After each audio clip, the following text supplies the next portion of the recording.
Terima kasih untuk semua hadirin hadirat yang mudah-mudahan selalu diberkahi oleh Allah Subhanahu wa taala. Tema yang disampaikan sangat inspiratif, sangat menantang dan sekaligus juga menggugah ya kesadaran kita dan kesadaran kolektif kita akan peran serta yang harusnya selalu bisa kita hadirkan sebagai siapapun kita. Karena pada hakikatnya tadi sudah saya bacakan di depan ayat-ayat Al-Quran yang membingkai kehidupan kita semuanya, baik sebagai pemuda, baik sebagai mantan pemuda gitu ya, maupun juga siapapun kita yang kita terutama kita adalah kelompok, kita adalah umat Islam, dan bahkan non-Islam pun juga sangat banyak merujuk pada Nabi besar Muhammad SAW dalam hal yang kaitannya dengan masalah keteladanan beliau. Dan di antara keteladanan beliau tadi, selain dari ayat 21, 22, dan 23 dari surah Ahzab, juga sesungguhnya beliau mengingatkan tentang yang paling utama dari kehidupan kita adalah tidak mempertentangkan sesungguhnya antara muda atau tua gitu ya. Sekalipun jelas saya sudah berada di generasi kolonial gitu. Tetapi yang oleh Rasulullah ingatkan adalah bagaimana semuanya berperan serta dan kemudian menghadirkan kontribusi untuk menjadikan khairun nas, orang yang terbaik, generasi yang terbaik, kelompok yang terbaik, yaitu kalaupun umur, dia adalah man tola umruhu wa hasuna amaluhu. Umurnya, berapapun umurnya, mudakah atau tuakah gitu ya. Karena dalam konteks COVID-19 sekarang ini, yang ternyata meninggal juga bukan hanya yang tua gitu, yang muda meninggal juga banyak. Atau sebaliknya, yang kemudian selamat juga bukan hanya yang muda, yang tua juga banyak yang selamat. Tetapi yang jadinya yang dipentingkan adalah bukan sekedar berapa umur kita, dan kita berada dalam posisi mana gitu, pemuda atau petua atau mantan pemuda. Saya pentingkan adalah bagaimana umur-umur itu menghadirkan kondisi menjadi hasud, menjadi berkepanjangan atau panjang, tetapi dalam posisi yang hasuna amalu, yang amalnya menjadi serba baik. Bisa itu adalah yang tua, bisa itu adalah yang muda. Itulah yang menjadi arahannya Rasulullah SAW. Dalam konteks keseharian juga beliau mengingatkan tentang mangkana yaumuhu. Ya, siapakah tentang perilaku hariannya? Kalau hariannya adalah sama dengan yang kemarin, maka dia adalah khosir, dia merugi. Apalagi kalau mangkana yaumuhu syarron min amsihi, kalau dia lebih buruk daripada yang kemarin, maka dia adalah yang zalim.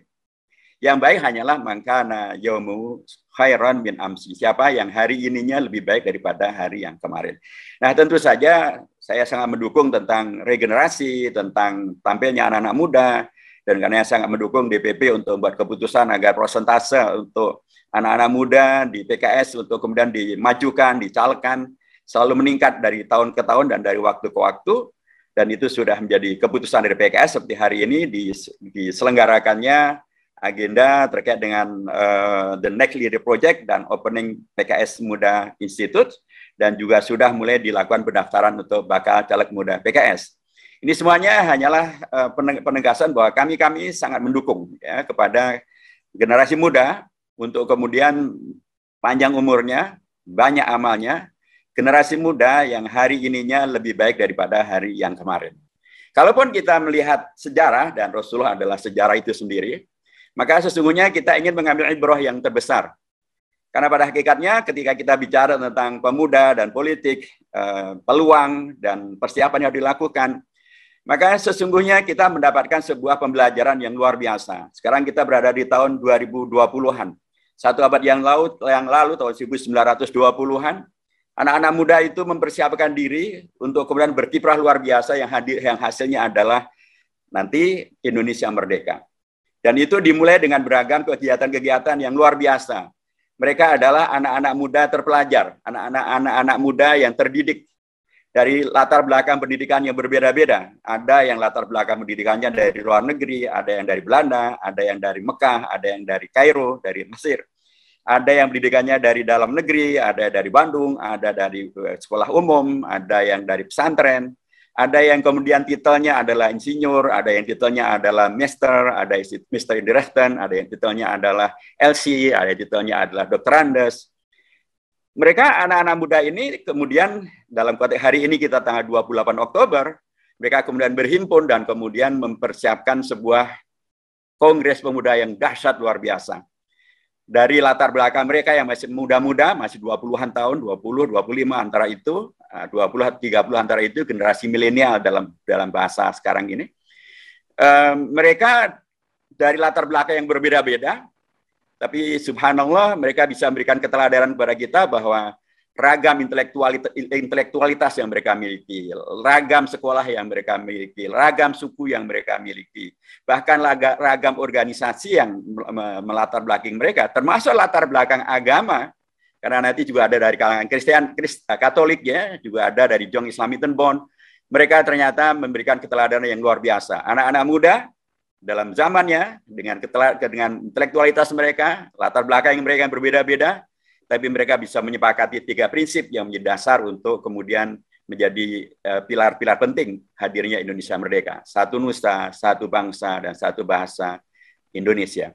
Itu luar biasa. Sebuah pengalaman sejarah yang menurut saya perlu diinternalisasi. Karena seringkali sekarang ke depan, seringkali yang muncul justru upaya untuk menghadirkan konfrontasi, menghadirkan dikotomi, menghadirkan konflik, bukan memperbesar faktor yang membuat kita bisa bersama-sama sehingga kemudian kita bisa membuat keputusan-keputusan besar untuk masa depan Indonesia yang berjangka panjang, sebagaimana dicontohkan oleh para peserta Kongres Pemuda kedua, dan setelah Kongres Pemuda kedua akan diikuti juga dengan Kongres Perempuan pertama Indonesia tanggal 22 Desember tahun 28.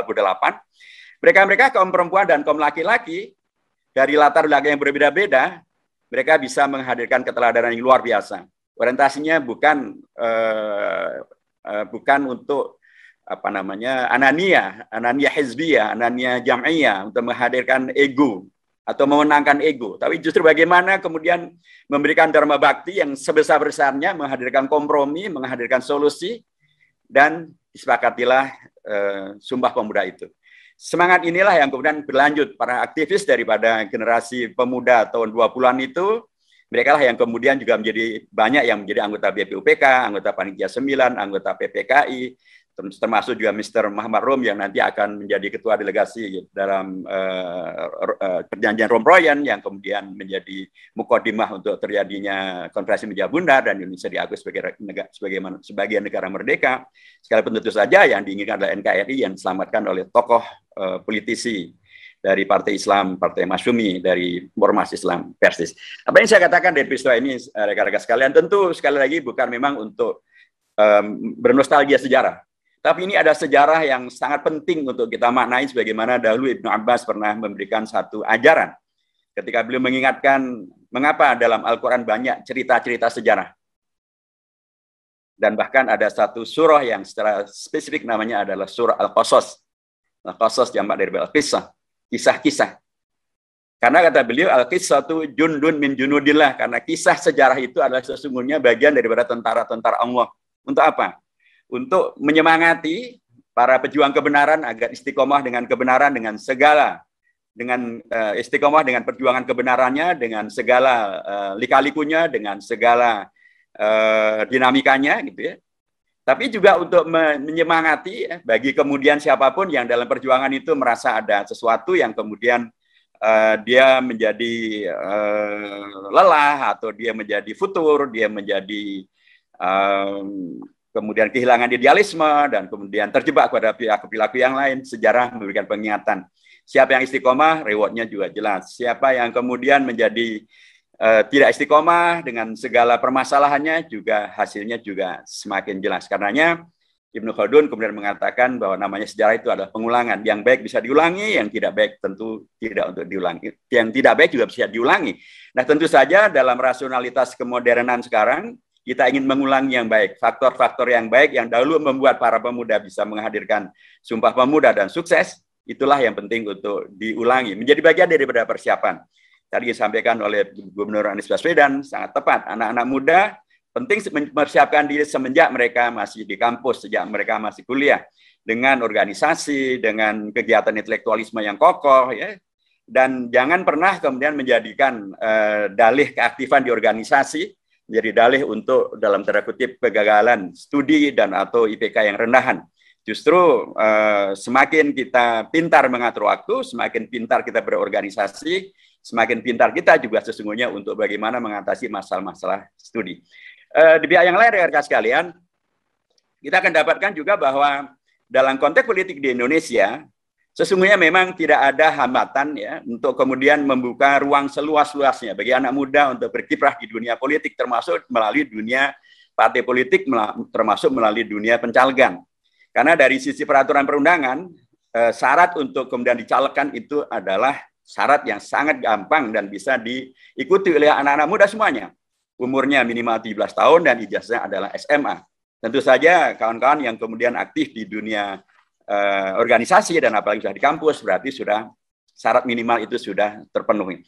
Dan kemudian juga dari sisi realita bahwa pemilu di Indonesia, baik itu legislatif maupun eksekutif, di satu pihak memang memerlukan hadirnya partai politik. Undang-Undang Dasar Pasal 6A ayat 1 maupun ayat 2, Pasal 22E ayat 1 maupun ayat 2, terkait dengan pemilihan umum dan pemilihan presiden, artinya presiden pemilihan umum, memang mensyaratkan hadirnya partai politik.